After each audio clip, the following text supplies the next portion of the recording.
Hello, everyone. I feel very at home here already. Yeah, yeah. Can't wait to come for your next BIzTalk. Yeah. So let me start by saying this. I'm a technology enthusiast, and I've been since the mid 90s advocating the adoption of technology, and that became my business. As you hear just now, the name of my company is called EPTech, Empowering People with Technology. So I got into various technology that I see a future for them, and I got very excited with them, and I started to talk to everybody. Ended up, I made it into a business. And most of those things I sell are still widely used. And I'm very focused on technology in the education sector. So have you heard of SmartBoard, interactive whiteboard? If you got kids in the international school, you will know that, our product is widely used in those schools. And then I continue to drive adoption. And when I see a piece of technology, somehow I have the ability to see its potential and the future effects of those technology. Yeah. So my name is Ken Low. So this is a company that I founded, and I have offices in Malaysia, Singapore, China, and Indonesia. In fact, Sunday I'm going to China. Guess what's the new technology I'm looking for in China? Artificial intelligence. You're right. That is the next big thing, right? And I already have one customer for one of the AI company, and I'm going there to look for more. And I hope maybe next talk about AI. All right. Yeah. So I'm also the founder of a cryptocurrency, not exactly cryptocurrency, but RWA, which is real world assets. That means if you tokenize something on the blockchain, it can be an asset. So we are tokenizing tree planting. So this is a somewhat related to ESG, this project. It runs on the Solana blockchain. And the Solana blockchain is actually a carbon neutral blockchain. So we have chosen them because our project is also environmental in its objectives. So I have Mr. Greenman. If you are in ESG, you would know who is Mr. Greenman, Matthias Gelber. He's an authority in ESG. And I got Frank, who is also co-founder when we do this project together. And today, we are tokenizing. Trees are planted by people. We've got hundreds of thousands of trees planted in Kenya just recently. All right. So here I'm going to show, maybe I ask Adrian. Adrian, come. Live. How Bitcoin works. So he has a wallet. I have a wallet. And I'm going to show you from here. You will get yours for sure. Yeah. So I will show. You see my phone on the screen. Sorry.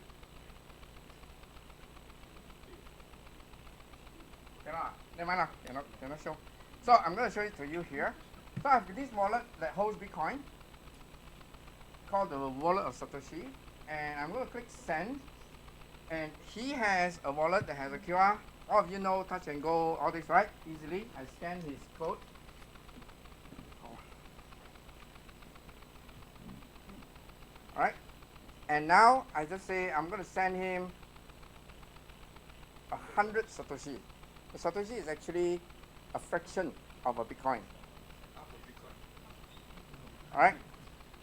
And look at how fast it goes, yeah? So when I say send, it scans my face to verify it's me. It got sent, and he received it, right?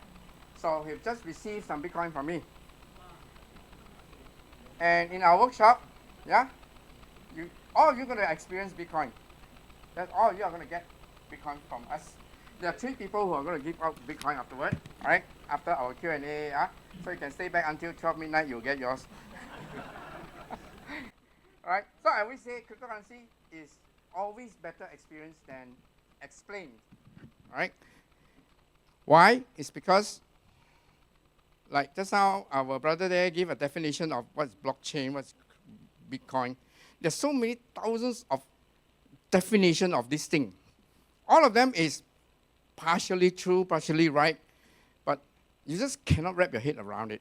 You just need to experience it to get it, if you know what I mean, right? Like we all Christians, we always say, taste and see that the Lord is good, right? Many people say, nah, all the logic tell me, there's no God. But I sometimes tell my non-Christian friends, you got to taste and see that the Lord is good.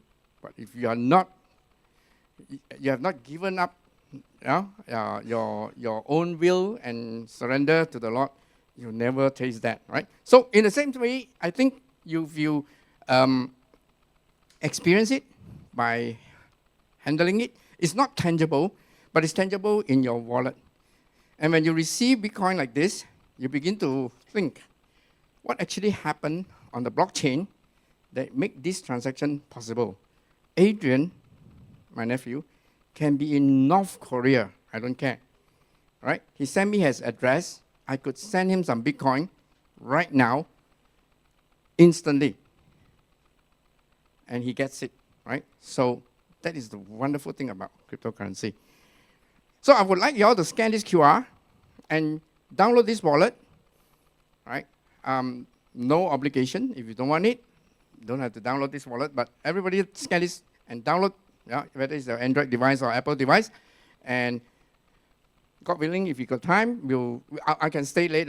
Adrian and Brian, the other assistant of mine, can stay here and give to everyone the Bitcoin that I just shown you, give to Adrian. All right. So if you don't get the code, the QR code is still on a piece of paper. You can. All right. So I start with saying this. I'm not a financial advisor. I'm just a technical technology enthusiast. And I'm here today to share something personal. So because I treat all of us as family, I don't share this other than my own workshops for people that I know. I don't share, because some of these are kind of personal, right? You will see some of the wallets I hold and things like that. But I felt very passionate to share because I know this is something that if all of us consider it seriously, it will change our lives, especially how we handle money in our future, right? So during the pandemic, I still remember, while we were all locked down, I saw this news. On the 7th of September in 2021, El Salvador became the first country that have made Bitcoin its legal tender. So when we have friends that tell me, Ken, don't play with this thing, this is fire, it's going to burn you, it's going to drop to zero. Do you understand what is this? I said, if a country have put in due diligence to understand it enough to know that fundamentally this is the money of the future, would a country adopt it as legal tender? Right? They don't want to be a laughing stock, right? So, gone are the days where it's just retail investor like average Joe like me buying Bitcoin. El Salvador today, dollar cost average 1 Bitcoin a day. As a country, they are stockpiling Bitcoin. They are doing Bitcoin mining as well. So, Bitcoin is very legitimized, and the whole country has this layer 2, which is what Adrian and I use. This is the layer 2 technology, meaning you can make Bitcoin very, very transferable, right? An actual Bitcoin is heavy. It's like a bar of gold. People call Bitcoin digital gold. So a bar of gold is not easy. You don't bring a bar of gold to the kopitiam and order char kway teow, right? But this Shivo wallet, or this now our wallet of Satoshi, handles Bitcoin, a fraction of a Bitcoin, right? So it becomes very cheap to handle it, very easy to handle it, and very fast. So the entire country, everybody who download the software, they get $30 in Bitcoin. So the two legal tender in El Salvador is the US dollar and Bitcoin. So if you got Bitcoin, you can literally spend Bitcoin there. Right? So I'm going to skip this for the sake of time. Actually, I estimated my talk could be an hour, so I have to stream it down to half an hour. Right? So we are going to skip that one, So you see countries that adopted Bitcoin. Not only El Salvador, but many countries actually accepted Bitcoin. Like McDonald's is one of the first places that accept Bitcoin. So let's see this video. How McDonald's accept Bitcoin in Switzerland, in a place called Lugano. You can actually even pay for parking with Bitcoin there. Because of the audio, we have to switch to that computer.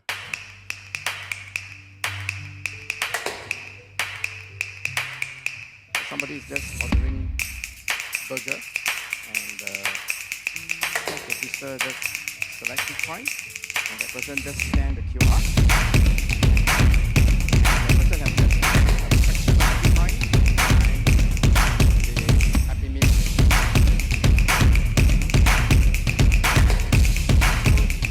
The entire city, Lugano, accepts Bitcoin. People can even pay for the income tax with Bitcoin there. Right. The next video is even children can handle Bitcoin in El Salvador. So you see here, children using the Satoshi wallet to buy burger in El Salvador. That's the wallet we use just now. 170,000 Satoshis. Scan the QR generated by the ordering machine and successfully sent, and the order slip is generated for her to collect her Happy Meal again. Right.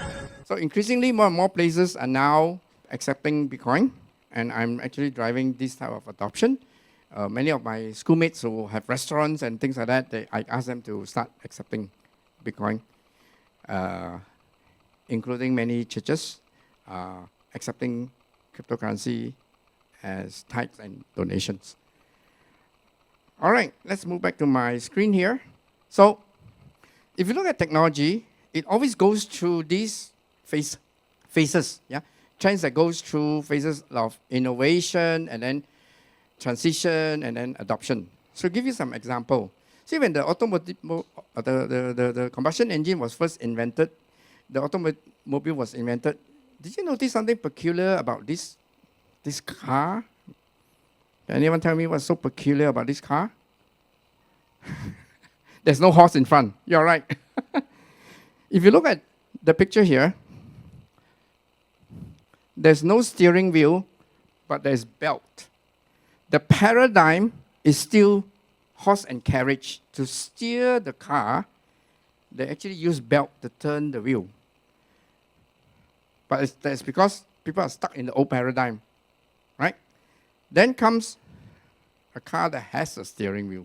They say, this is a car, it's not a horse and carriage. So you don't have to steer the car the good old traditional way. So you can see the transition or the innovation that comes when a new technology gets invented, and it gradually goes into its transition, right? And today, right, there's no more horsepower, but it is electric power. And if you look at this picture, what's peculiar about this picture? Yeah. So I call this, the technology have grown from no steering wheel to no need steering wheel, right? And today we are actually living in an era where technology begets technology so quickly. I think our children, before they grow up, they will not even know what is a bank, or they will not even know what is a teacher, because the AI is going to teach them, right? So now let's talk about paradigm shift in money. So from the good old paper money to plastic money. All of us has used these two money before, right? To contact money, right? To now cryptocurrency. Okay? So money also are transitioning from money by the government to become money by the people. Today, I can go on a blockchain, create KN coin in 4 minutes. It is not about whether that money has value or not, but it's about me having the ability to do so. I can create my own money. So that means it's money by the people, right? Just like the internet have completely changed or leveled the playing field for communication. If your Facebook page or Instagram page is very popular, you may have more reach than Al Jazeera or BBC, right? But if my coin is useful, like Treetherium, for example, if hundreds of millions of trees are planted, I got hundreds of millions of this coin going out there, my coin could be worth more than a country's coin, right? So the shift has happened, is happening, right? Even money is shifting. My cryptocurrency started a journey, started in November 2017, which I already think is a little bit late, but actually it's not. Even today, it's not late. I'll explain afterward. So on the left there, you see that's the first Bitcoin I bought on an exchange called Luno, right? Luno is actually an exchange that is now regulated in Malaysia. When I first bought it, it was not regulated yet. I put in my first 5,000 ringgit. At the time, a Bitcoin price was 40,000, and I bought 0.12256 of a Bitcoin with 5,000 ringgit. That was the very first Bitcoin buy. Today, just 3 months ago on Merdeka Day, 31st August 2017, Bitcoin price was only 20,000, half of that, right? From 20,000 in August, it went to 40,000 in November. So if you are like me, what would you think? I'm too late already, right? Oh, no, I have bought Bitcoin double its price. I was quite skeptical and I was thinking, the time also not much places I can check or not many people I can ask. But then I downloaded the white paper of Bitcoin, read it. I was a coder, so I know the programming side of it. But the cryptographic side of it, I don't actually understand it. But anyway, I said, okay, I think this is the new form of money. And with my, again, technology enthusiast mindset, I said, in order to know about this, I must jump in. So I bite the bullet, so-called. I bought 5,000 ringgit of it. I still hold that 0.122 Bitcoin until today. And the price just 2 days ago of Bitcoin is 515,000 on Luno. And if I set a sell order on Luno, 0.122, I would have gotten 63,000. Meaning my 5,000 ringgit, after waiting for about 8 years, is worth 63,000 now. I should have invited all of you to come with me that time. If you have no money, I said, sell your kidney. You can buy back 2 kidneys now. All right. A very simple explanation of how the blockchain works. See, when the Bitcoin started, it was started in 2009. And when the software to do Bitcoin ledger holding started, in January 2009, the software was released by this person called Satoshi Nakamoto, whom nobody knows who is this person. Could be a person, could be he, could be she, just to be gender neutral, could be them, we do not know. But the software was released and many people download the software, and the software actually runs the Bitcoin blockchain. And every 10 minutes, 50 Bitcoin comes into circulation to a successful miner. So they have to have a powerful computer to do the cryptographic verification and also keeping the ledger. Ledger means the record of all transactions that ever happened. Every 10 minutes, a block is mined, and the successful miner gets 50 Bitcoin. So that was what we call the Genesis block until block number 210,000. So every 210,000, roughly about 4 years, the amount of Bitcoin that comes out into circulation will be half. So in 2012, it becomes just 25 Bitcoin every 10 minutes. And then 4 years later, 2016, it becomes 12.5. And then 2020, during the pandemic, I still remember, I was looking at the blockchain. Actually, you all know, I'm a nerd. Right? Looking at the blockchain, and then, okay, it's happening. True, right? Bitcoin is now 6.25.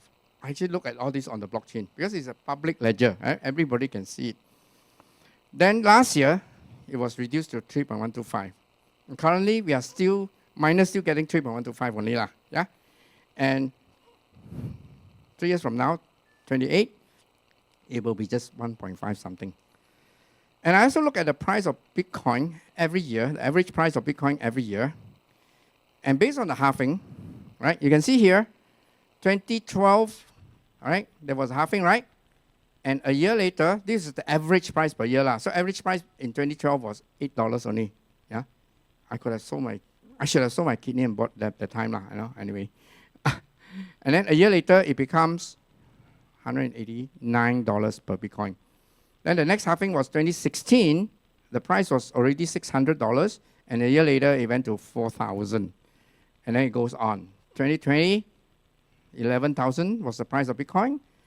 And then a year later, it was 35,000. And the most recent one, which was last year, the price was already 70,000. And today, just recently, it went to 120-something thousand. Right? Why is it like this? It's because when less and less comes into circulation, the price will go higher and higher. It's very simple logic, right? And this is one of the factors that drives the price of Bitcoin up. And it's historical, and history repeats itself. So by 2028, you can imagine, maybe the price of Bitcoin could be 200,000 US dollar, and a year later, it could be 500,000. And am I speculating? No, I'm just basing on historical data. Because in the early days, when people say it's $8, nobody could have imagined it can go to $1,000. And it became $1,000. When it was $1,000, who would have imagined it can go to $100,000? And it became $100,000. Today, we can say, wow, nobody can imagine it can go to $1 million. And I believe by 2032, the 2 more halving from now, it could well be $1 million US dollar, a Bitcoin. All right, so Bitcoin is designed and is hard-coded to be scarce. So it's deflationary. Only 21 million Bitcoin will ever exist. So at the rate it is halving, by 2140, right, our grandchildren, our great-grandchildren will see that day. All 21 million Bitcoin will be out in circulation, and no more new Bitcoin will ever exist more, right? Will ever come into circulation. So it is counterintuitive compared to the current monetary system, right? Today, the US government prints money like there's no tomorrow, right? We all agree. In a year, they printed more money than its entire history, right? If you study money, So I was thinking, yeah, the US dollar is going to be debased sooner or later. All right, so I'm going to share with you this interesting thing that I did with my family. It's called my Family Emergency Fund. I learned it from a friend whose husband passed away, and the husband's Family Emergency Fund set up by the husband's father was enough to take care of her 3 kids' education, pay for the house, pay for her monthly expenses for the rest of their lives, until the children started working. And now the 3 children have already graduated. I think she don't have to tap into the emergency fund. So I started this fund with my family in 2020. So for the first time, I actually have very pandemic. We are all seated at home. We can all have time together. I was also doing online workshops for my followers at the time who was interested. So by the time I started this and talked to my family about how to use cryptocurrency as a means to pay in case there is an emergency. So I started on 8th of December with a capital of 50,000 ringgit. The time I bought half a Bitcoin, 4.2 Ethereum, and 420 XRP. So these 3 coins alone, I spent 50,000 to buy them. 6 months later, same, half a Bitcoin, 4.2 Ethereum, 420 XRP, already nearly 4x, almost 200,000. And then recently, 22nd May, I have added more coins to it, right? As you can see, it's not 0.5, but 0.55. And then here, 4.8. And then I have also sold some of the XRP to buy some other coins that I can stake to earn a passive income. So in May, the value of this wallet is already 325,000 ringgit. And just 2 days ago, I took a screenshot because Bitcoin has gone its all-time high just recently. I have actually dollar cost average and continue adding 0.5513, right? DCA basically stands for dollar cost average, so I buy regularly. Every weekend I buy some Bitcoin and add it to the wallet. All right, so it has now 5 Ethereum, and gradually I've added 12,000 more. So this wallet, 50,000 initially and 12,000, so it's 62,000. And for 62,000, it is now worth 400,000. So it's a 6.5x. So will this wallet be able to take care of a family emergency? Yes, if it's not a very serious emergency, right? My children all know how to access this wallet. My wife and children know how to access this wallet. I have also used this as my insurance policy. Why? It's because just this year, the insurance company that I have been buying insurance for hospitalization because of my medical check, they told me, sorry, Mr. Low, we cannot insure you anymore because of some of my condition. How many of you cannot buy insurance anymore? Hospitalization, right? Because of our underlying health issue. I got the 3 high, high blood pressure, high cholesterol, high sugar, everything high lah. Sorry? High Bitcoin as well. Yeah. If you got this 3 high, you must have this Bitcoin high. Right? So, I actually only claimed once 2 years ago when I had a urinary tract infection. And that cost me 8,000. I still remember the procedure when I go to the Assunta hospital. The first thing they ask is, are you insured? The time, yes, right? I said, if I'm not, oh, you got to show us you got to give a deposit from your credit card, right? And depends on your condition, or they may swipe and take 10,000, as a deposit, or 100,000, whatever, I don't know. But today, with my cryptocurrency wallet, and these are cryptocurrency debit card, not credit card, yeah? Let me show you.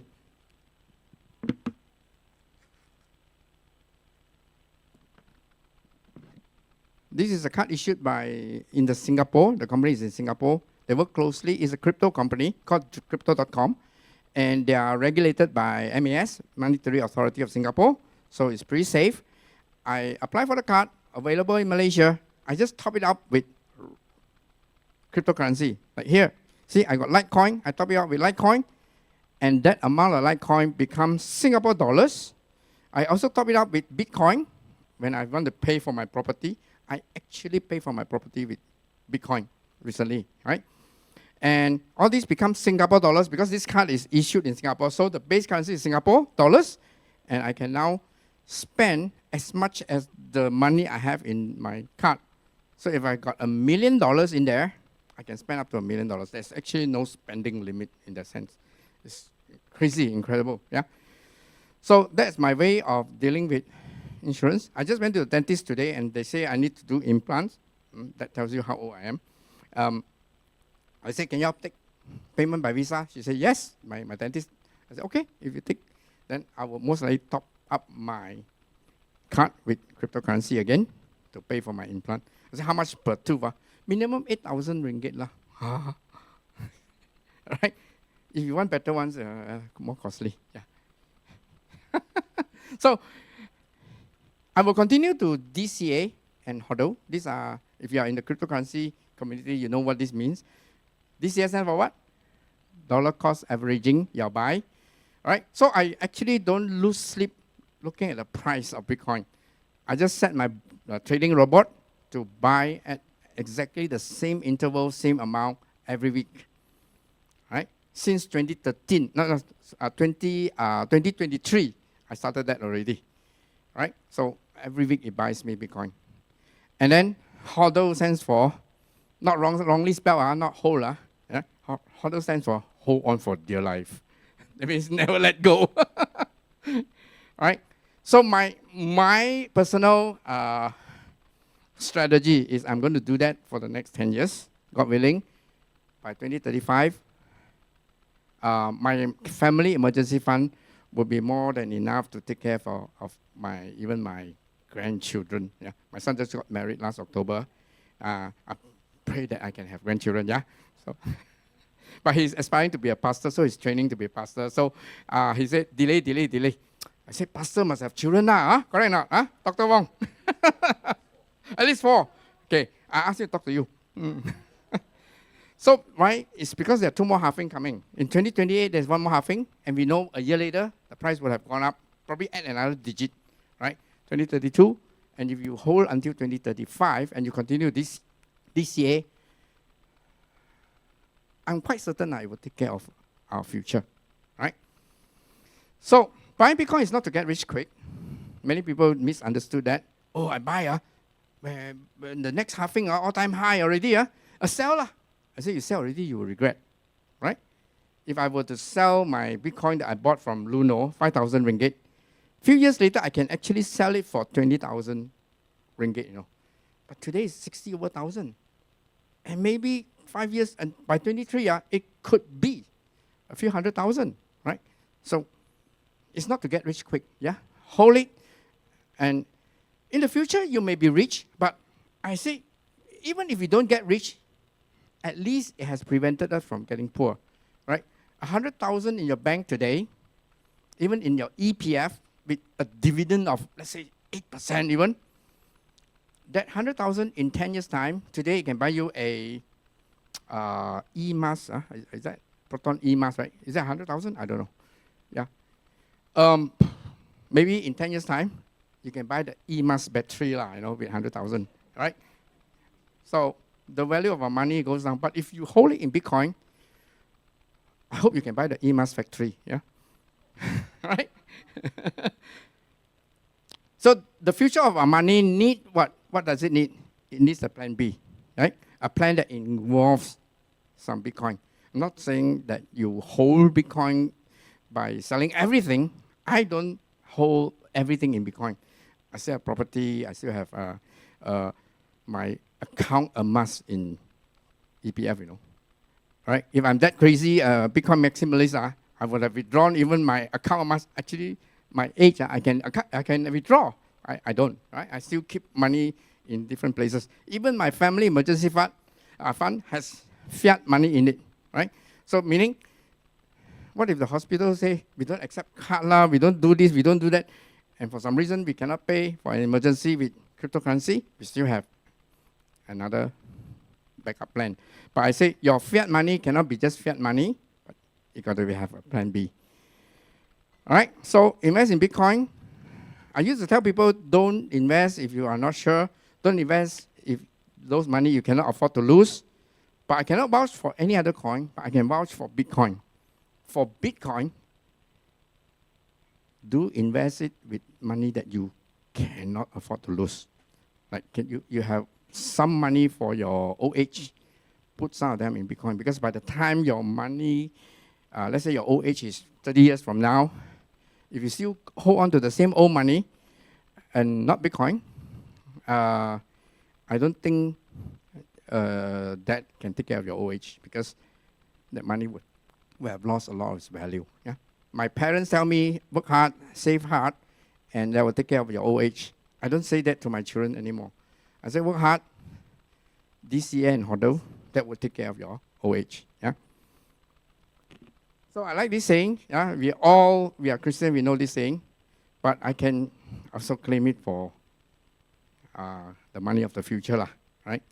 You're really not foolish to give away what you cannot keep, which is our current fiat money, to gain something that we cannot lose.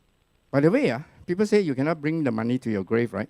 With Bitcoin, if you don't tell your key that your wallet has to your family, when you're buried, your family not only cry because you're gone, cry because they cannot access your Bitcoin. You can actually bring your Bitcoin with you. No government can take it. Nobody can take it. Because there are people who lost their coin, literally, right? And it's on the blockchain. You can see it. You can see it. You can smell it, but you can never touch it. All right? So I'm going to share a little bit about what I do with the Christian community. I'm consulting with many churches on fundraising. So if y'all think that your church here wants to include cryptocurrency, many people when I consulted, first thing will tell me, who holds Bitcoin? You know, even if you accept, nobody give lah. I said, you'll be surprised. I was at the Luno event a week ago. Even our digital minister, Gobind Singh, was there. And the statistic was quite staggering. For a country like Malaysia, 30 over million people, right, on the blockchain, we can guesstimate lah. There are already 5 million Malaysian cryptocurrency wallets, right? I actually hold 10 of them, right? But anyway, right?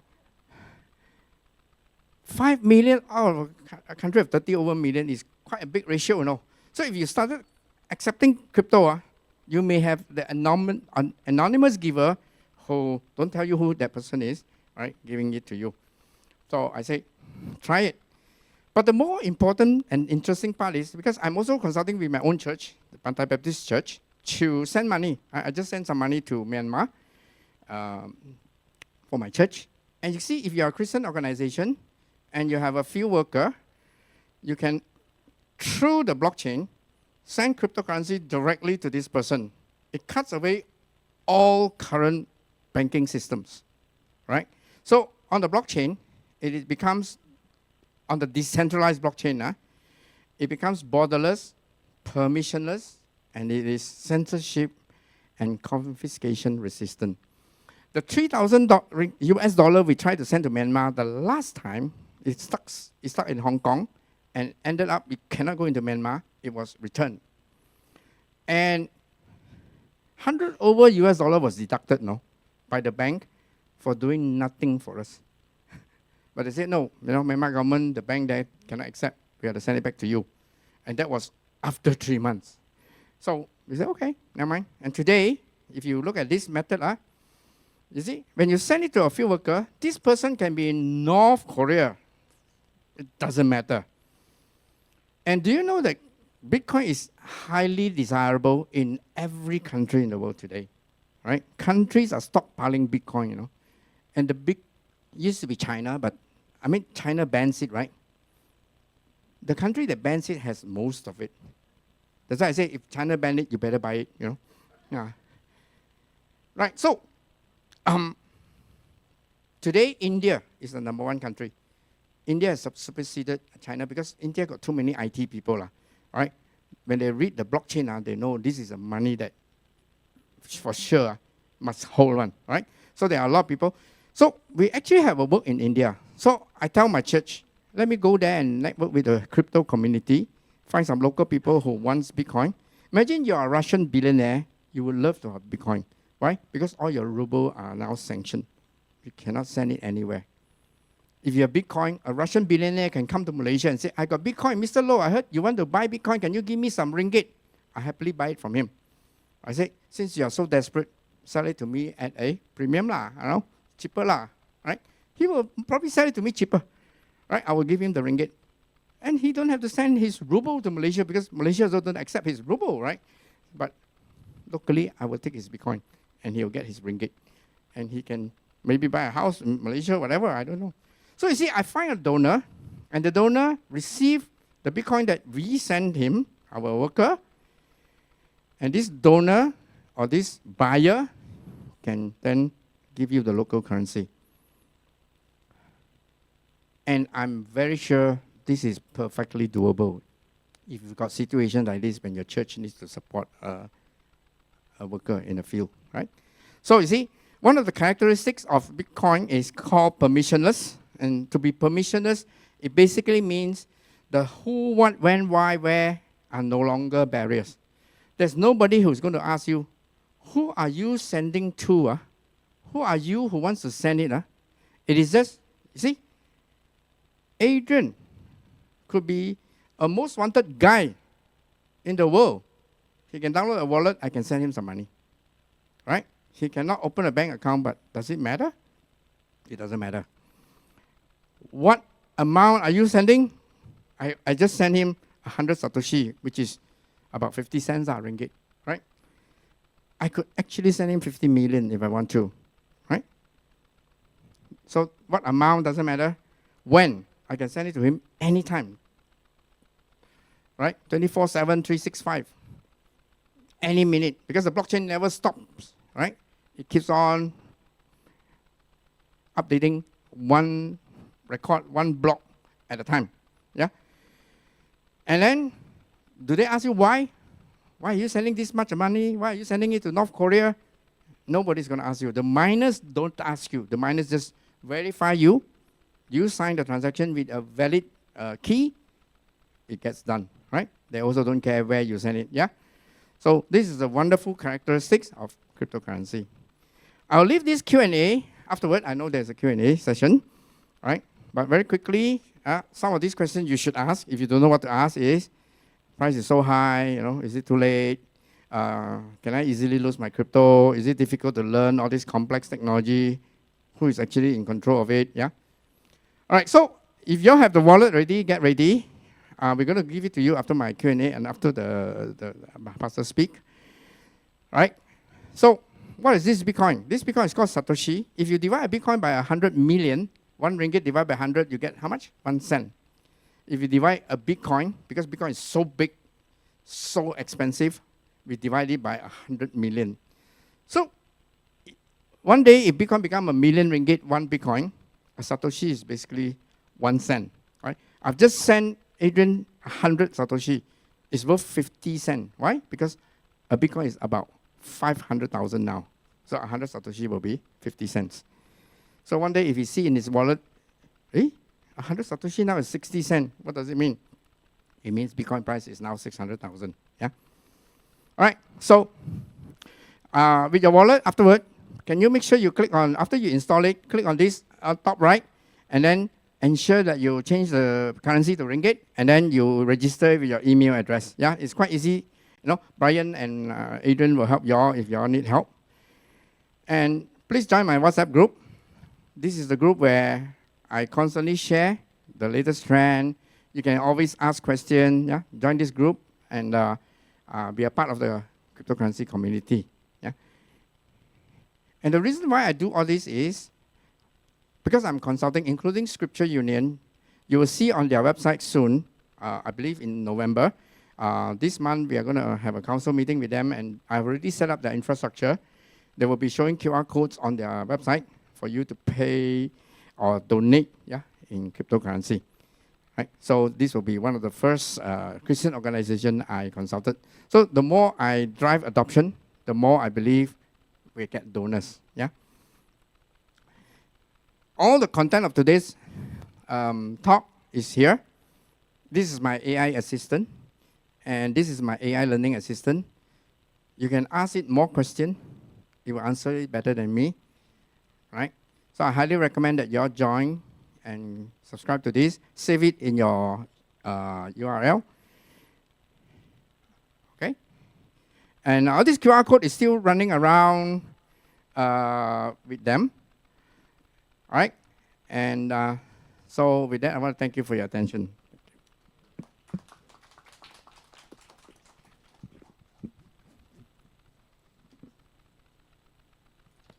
Oh, sure. All right.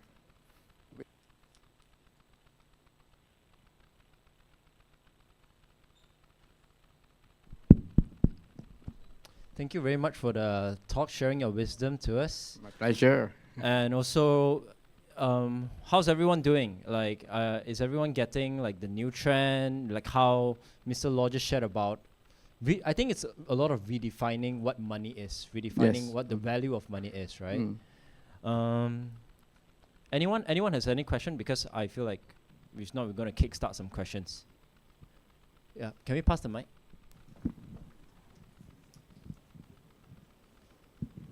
Hi, my name is David Ho, right? And thanks for your sharing.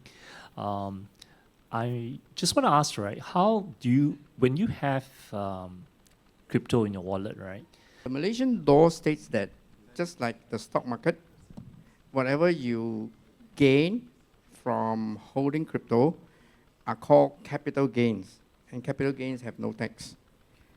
The only exception is if I trade on an exchange like Luno many times a day, then Luno would most likely inform Inland Revenue or whatever if they ask that this is his full-time job, and I don't pay tax any other way. I don't have a job. I don't pay tax any other way.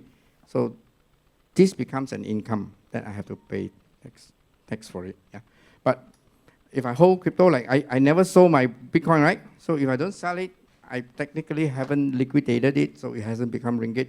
So even if it becomes ringgit, it's tax-free for now. Yeah, yeah, yeah, yeah. Yeah.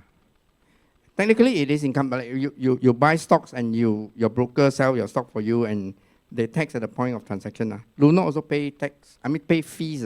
They charge me a fee when I trade, so they are already taxed at the point of transaction. So then there's no tax. Yeah. Anyone has any questions? I remember someone was. I'll get back to you later.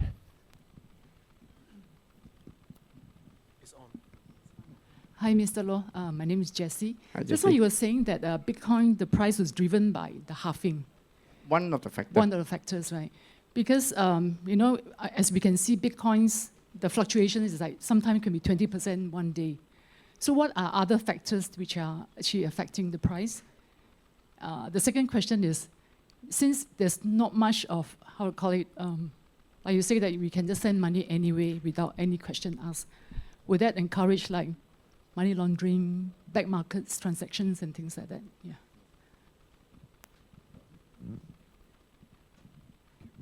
Okay, so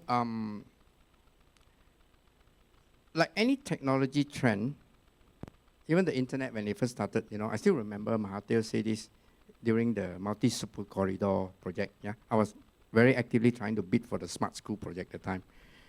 And he says, when the reporter asked him, how will Malaysia censor, right, the ill effects of what the internet has to offer, like casino, pornography, and all those.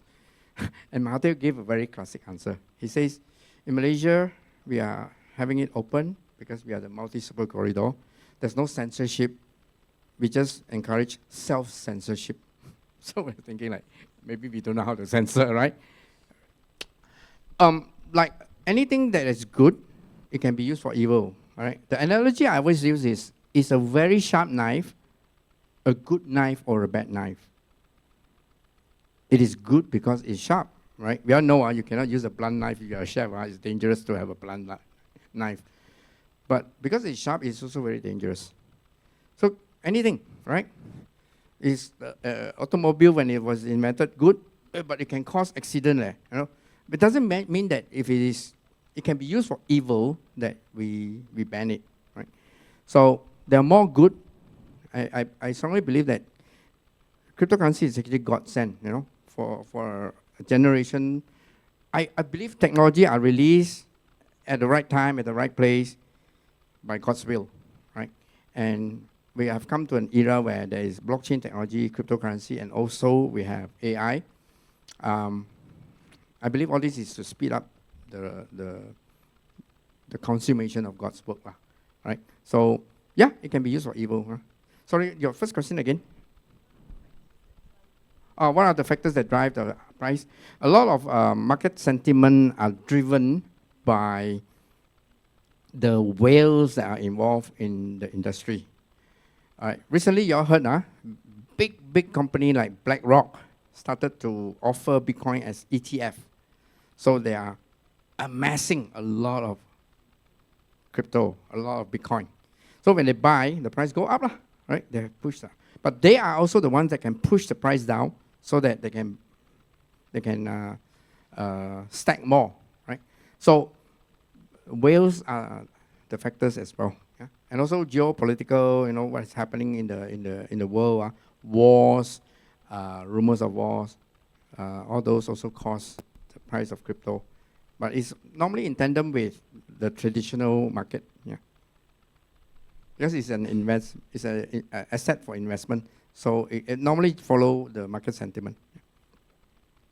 Yeah, I think I really like how you talk about it. The will is the thing that drives it, and I think God has given us wisdom and creativity to steward anything, to steward resources, and like what you said, you know, a sharp knife. You could use it for good. You could use it for evil as well. Um, when I was just sitting there, I was just thinking of like a lot of questions. Like I think even Jesse was asking, could it? It could be. You know, there's a lot of it bypasses authority. Somehow bypasses authority and has its own way of running its own system. And I was sitting there, and this verse came to me. It's scriptures from like one of the wealthiest men in the Bible, Solomon, right? He says the value of diligence. So now you're talking about the value of diligence. Cast your bread upon the waters, and you will find it after many days. Give a serving to 7, and also to 8, for you do not know what evil will be on earth. It's like sometimes you're trying to say that sometimes we keep our money like Malaysian ringgit. We do not know we are depending on the government. And you're saying that like we should spread it out. And that Bitcoin is something that you see in the future, that it's something that we very highly reliable for the people. Is it what you're trying to tell? Yeah, if you understand the fundamentals and the technology behind it, and the more you dabble with it, the more you understand it, then the more you will believe in this new monetary system, right? And when you understand it enough, then it will be very unwise of us to not do anything about it, right? Just like we have the parable of the talent, you just don't bury the talent, right, in the ground and hope that, you know, you don't lose it, right? But cryptocurrency, you can lose. I mean, normal fiat money, you can lose its value over time. Yeah, but Bitcoin increases its value over time. So in that sense, I think we should all be prudent, right? Especially we all know that whatever money we have that God blesses us with, we should use it, you know, for His kingdom, right? Including now, I throw myself out to even a lot of mission ministry. I say to them, I can go and network with the crypto community in the countries that you are doing missions, and it will be all at my own expense, you know, because cryptocurrency can pay for anything I do, and I offer myself that way, lah. So again, when you know of anyone who wants to do something like this, I will do it. And my pastor even tell me, Ken, do you know that it's very risky if you go out there and you could meet, like, for example, we talk about Myanmar, you could meet an army general who wants to buy your Bitcoin, but he's actually a spy.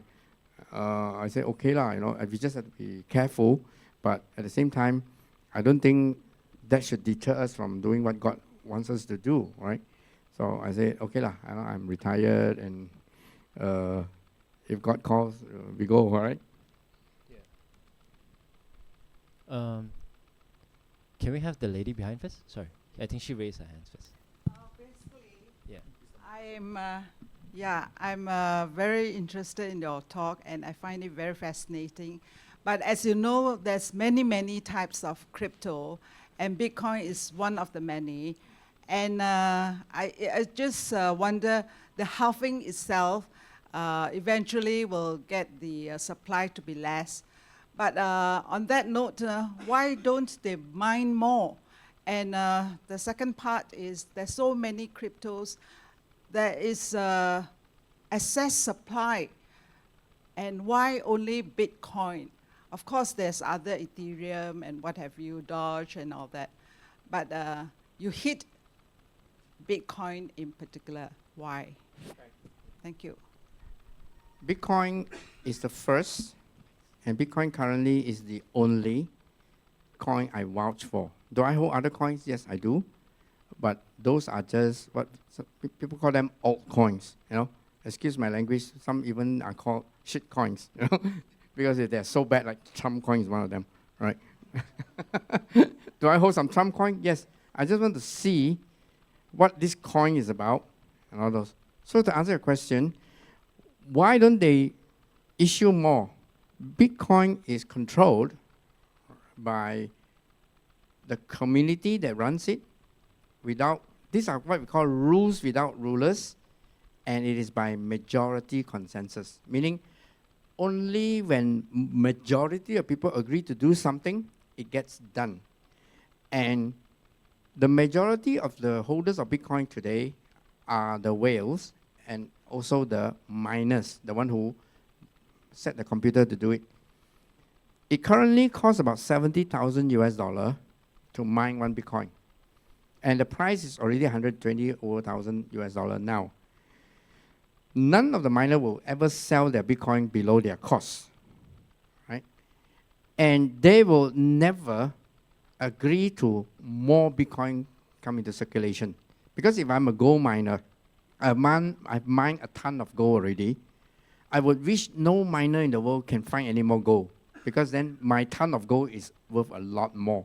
So that's the main reason why nobody who is running the system by majority consensus will ever allow Bitcoin to have more than 21. That's why I can put up very boldly on my slide, there will only be 21 million Bitcoin ever. Why can't somebody create another Bitcoin? A simple answer is Bitcoin has enough network effect to become the number one, right?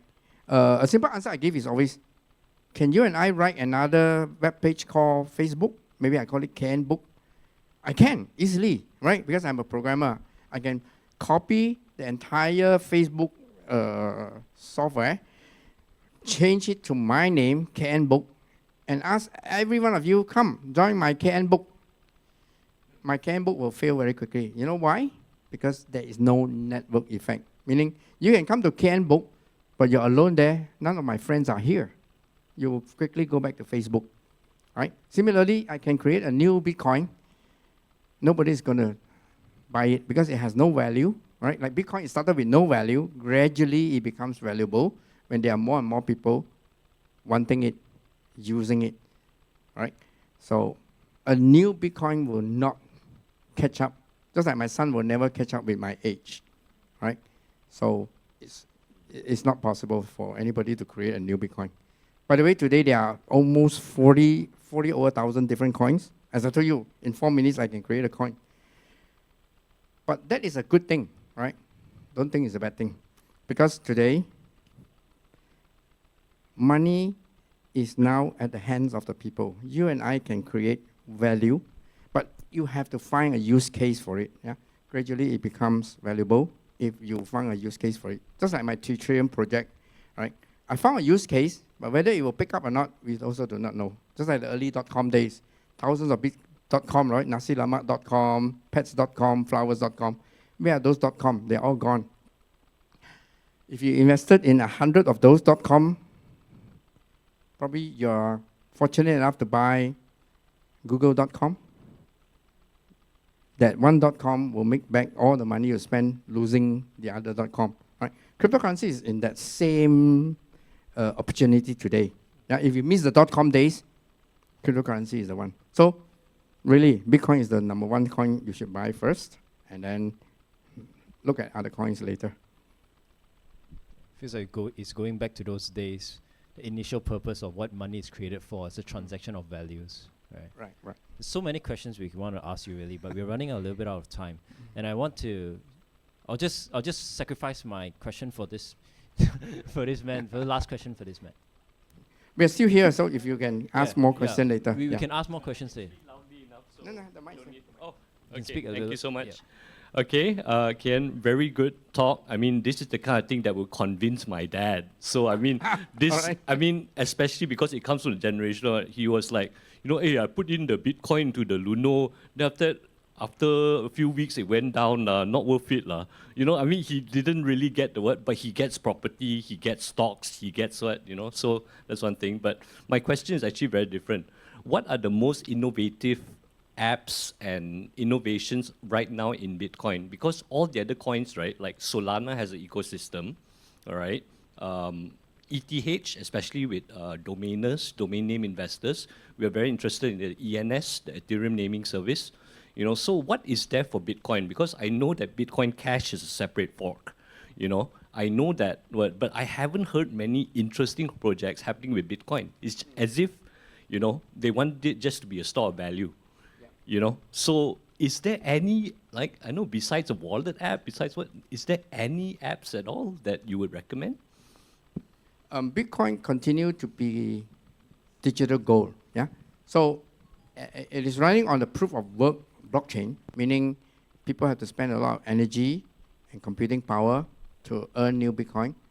And the community refused to change any of that because it's a good old store of value and digital gold, right? So if you buy gold, you would keep the gold nugget or gold bar in your house. Can you like put it in a bank as a collateral to earn interest and all those? You can. So that's about the only thing you can do with it. So I normally say to investors, people say buy low, sell high. But for Bitcoin, buy low, hodl, DCA, hodl, and collateralize. Collateralize means in the future, you never need to sell your Bitcoin, right?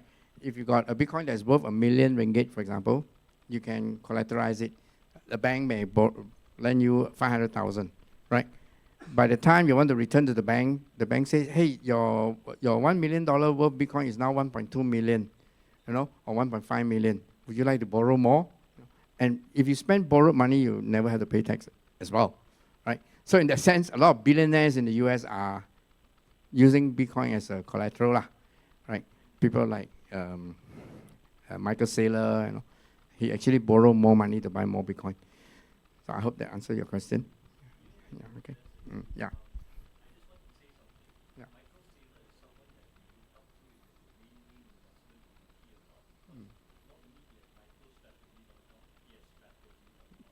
Yeah, yeah.